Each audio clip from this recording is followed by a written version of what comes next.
যে আধিকারিকের মা আর তার স্ত্রী তুলে অকথ্য ভাষায় গালিগালাজ করা হলো, নোংরা অশালীন ইঙ্গিত করা হলো, সেই পুলিশের কোনো ভাবাবেগ নেই? হিন্দুদের মা স্ত্রী তাদেরকে নিয়ে কথা বললে কোনো ভাবাবেগ নেই? হিন্দুদের দেবদেবী নিয়ে কোনো কদর্য মন্তব্য করলে, অশালীন ইঙ্গিত করলে সেই ভাবাবেগের কোনো দাম নেই?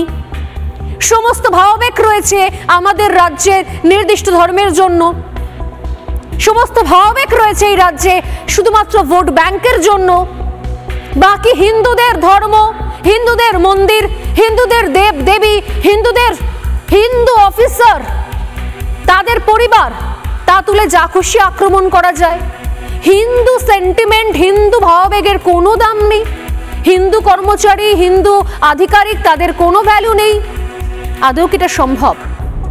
শর্মিষ্ঠা পানুয়ালিকে ক্ষমা চাওয়ার পরও ভিন রাজ্য থেকে চুলের মুঠি ধরে পুলিশ তুলে নিয়ে এসেছিল, কারণ নাকি ভাবাবেগে আঘাত লেগেছে, ধর্মীয় ভাবাবেগে নাকি আঘাত লেগেছে। সে ক্ষমা চেয়েছে তারপরও। আর কেষ্টমণ্ডলরা তো ক্ষমাও চায় না, ববি হাকিম ক্ষমাও চায়নি আজ পর্যন্ত, সায়নী ঘোষ আজ পর্যন্ত ক্ষমা চায়নি, মহুয়া মৈত্র শুনতে পাচ্ছি নাকি তিনি বিবাহ করে ফেলেছেন, হানিমুনে রয়েছেন, আজ পর্যন্ত ক্ষমা চায়নি মা কালীকে নিয়ে কদর্য মন্তব্য করায়। তাহলে শুধুমাত্র ভাবাবেগ কাদের জন্য?